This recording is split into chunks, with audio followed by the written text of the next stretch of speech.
दोस्तों, आज हम आपको एक ऐसे रैपर के बारे में बताने जा रहे हैं जिसने एक के बाद एक मुश्किलात का सामना कर अपना एक खास मकाम बनाया। गांजे का सेवन करने वाला ये रैपर कैसे भगवान का सच्चा भक्त बन गया, क्यों ये मात्र 4 साल की उम्र में एक जाने माने बच्चे बन गए, क्या वाकई ये हाथ की लकीर देख भविष्य बता सकते थे। इस रैपर के 1 नहीं 2 नहीं 11 बच्चे हुए। आखिर कैसे इस रैपर को एक बीमारी ने अपने शिकंजे में जकड़ लिया और इनकी दर्दनाक मौत हो गई। आखिर इनकी मौत की वजह कोई बीमारी था या फिर कुछ और।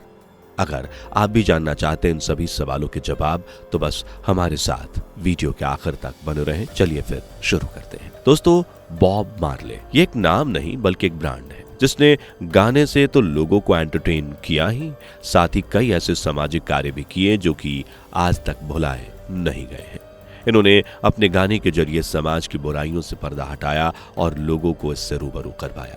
जहां लोग काले गोरे में भेदभाव करते थे, ऐसे वक्त में इन्होंने काले होने के बावजूद भी लोगों के दिलों में अपनी खास जगह बनाई। लेकिन आखिर इस सब की शुरुआत कैसे हुई?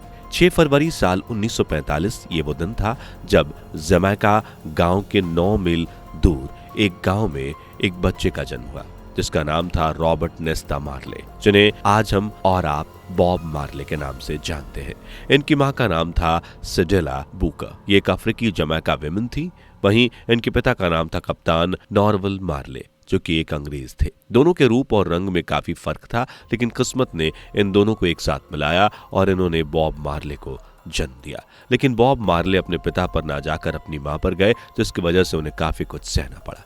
लोग इन्हें काले रंग की वजह से पसंद नहीं करते थे और इन्हें ताने दिए जाते थे। लेकिन बॉब ने इन लोगों की बातों को दिल से नहीं लगाया और अपनी पहचान को अपनी ताकत बनाया और जिंदगी के सफर में आगे बढ़ते रहे। बॉब का बचपन बहुत ही गरीबी में गुजरा था।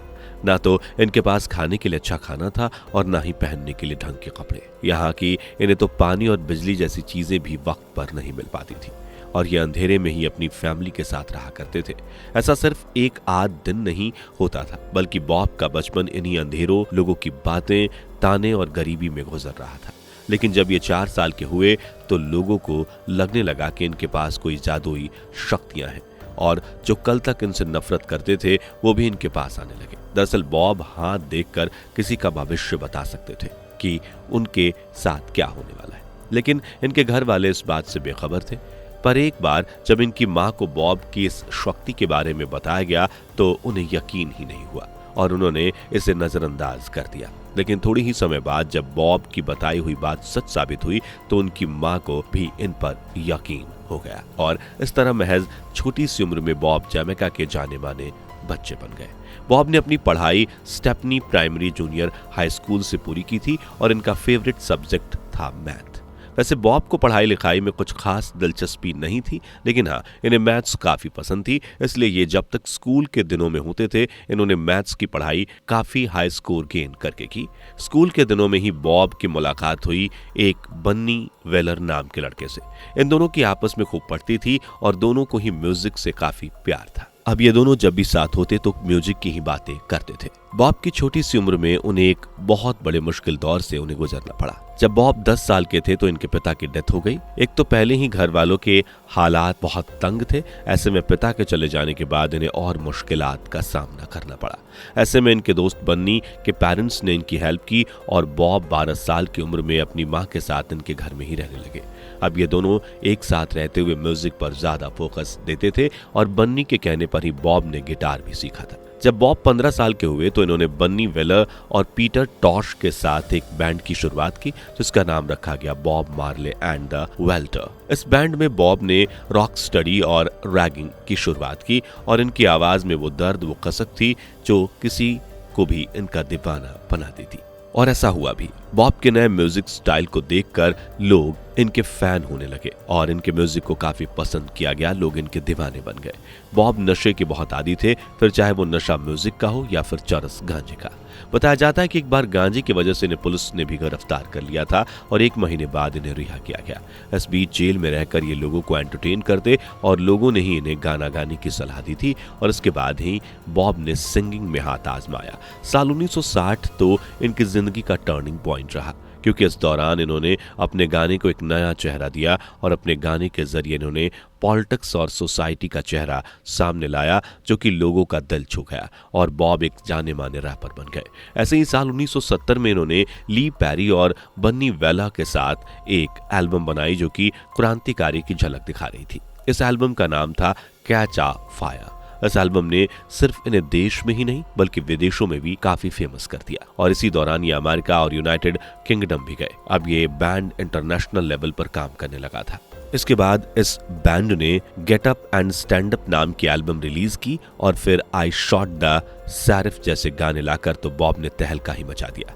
बॉब के गाने में दिल छू जाने वाला म्यूजिक तो होता ही था, साथ ही इनके लिरिक्स भी ऐसे होते थे कि इंसान के दिल पर जाकर लगते थे और इनकी आत्मा तक को झकझोर देते थे, क्योंकि इनके गाने क्रांतिकारी का बेहतरीन नमूना थे। साथ ही इनके गानों में आजादी, एकजुटता, भेदभाव की भावना, इन सभी का मेल जोल देखने को मिलता था ताकि लोग इन्हें समझ पाए और इन जालों से बाहर निकल पाए। कहीं ना कहीं उनके गानों में उनकी बीती जिंदगी की परेशानियां और उन्होंने बचपन में जो फेस किया था वो सभी झलकता था। बॉब अच्छे से जानते थे कि उन्हें किस दौर से गुजरना पड़ा है, इसलिए उन्होंने अपने गाने से लोगों तक इस मैसेज को पहुंचाया और लोगों की परेशानियों से बाहर निकलने के लिए उन्हें मोटिवेट भी किया। इसलिए इनके गाने लोगों के दिलो दिमाग पर पूरी तरह से छाए हुए थे। आपको बता दें कि बॉब का पहला सिंगल सॉन्ग था सिमर डाउन, जिसकी 70,000 कॉपी मार्केट में सेल हुई थी। पॉपुलैरिटी के चलते इन पर लड़कियां फिदा हो गई थी और हर कोई इनके साथ रिश्ता बनाना चाहती थी। एक रिपोर्ट से पता चला है कि बॉब के करीब 11 बच्चे हैं, लेकिन इनकी जो ऑफिशियल बीबी हैं उनका नाम था रीता एंडरसन, जिनसे बॉब ने 1966 में शादी की थी। बॉब का लुक काफी हटके था, उनके बड़े बड़े बालों की भी एक कहानी है। दरअसल बॉब जिस धर्म को मानते थे उसके मुताबिक बड़े बाल रखे जाते थे। बॉब भगवान में काफी यकीन रखते थे, इसलिए उन्होंने कभी भी अपने बाल नहीं कटवाए। वहीं इनके नाम की बात करें तो बचपन में इनका नाम नेस्ता रखा था, लेकिन ये नाम लड़कियों जैसा था, इसलिए बाद में पासपोर्ट में इनका नाम बॉब मार्ले कर दिया गया। तब से ही लोग इन्हें बॉब मार्ले के नाम से जानते हैं। एक के बाद एक गाने एल्बम रिलीज करने के बाद बॉब काफी फेमस हो गए थे, लेकिन वहीं जमैका के हालात बद से बदतर होते जा रहे थे। यहाँ हिंसा की भावना, लड़ाई, दंगे लगातार बढ़ रहे थे। इसलिए साल 1976 में यहाँ एक कंसर्ट रखा गया जिसका नाम था स्माइल जमैका। प्राइम मिनिस्टर की तरफ से इस कंसर्ट में बॉब मार्ले को भी बुलाया गया, लेकिन इसके लिए बॉब ने 1 रुपया भी चार्ज नहीं किया, क्योंकि वो भी अपने जमैका में शांति चाहते थे। लेकिन जमैका का जो विपक्षी दल था वो नहीं चाहता था कि हालात बेहतर हो, इसलिए उसने कंसर्ट के 2 दिन पहले ही जमैका पर हमला करवा दिया, जिसमें बॉब के सीने पर गोली लगी। यह खबर मिलने के बाद इस कॉन्सर्ट को पोस्टपोन करने का फैसला किया गया, लेकिन बॉब ने ऐसा करने से मना कर दिया और कॉन्सर्ट वाले दिन स्टेज पर आए और गोली का निशान दिखाकर लोगों से शांत रहने के लिए कहा और फिर सिंगिंग की, जिससे लोगों के दर्द को, उनकी परेशानियों को तो जैसे ही उन्होंने ठीक कर दिया। इसके कुछ समय बाद बॉब इंग्लैंड चले गए, लेकिन जब जमैका के हालात फिर से बिगड़े तो ये वापस आ गए और कॉन्सर्ट में दोनों विपक्षी दलों को एक दूसरे से गले मिलवाकर इस लड़ाई को शांत करवाया। कुछ समय बाद इस देश ने आजादी की सांस ली। इस खुशी में फिर एक कॉन्सर्ट रखा गया जिसमें बॉब बिना चार्ज के परफॉर्म कर रहे थे।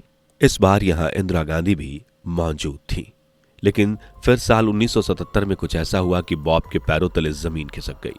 बॉब ने अपने पैर के अंगूठे में घाव देखा, जिसके चलते वो डॉक्टर के पास गए। डॉक्टर ने जब इस घाव को देखा तो उन्हें लगा कि फुटबॉल के शौकीन बॉब के अंगूठे में फुटबॉल से ये चोट लग गई है। लेकिन बॉब को जब ज्यादा परेशानी हुई तो वो दूसरे डॉक्टर से मिले। इनके अंगूठे की बायोप्सी हुई और पता चला कि मेलेनोमा है, यानी कि एक भयंकर ट्यूमर।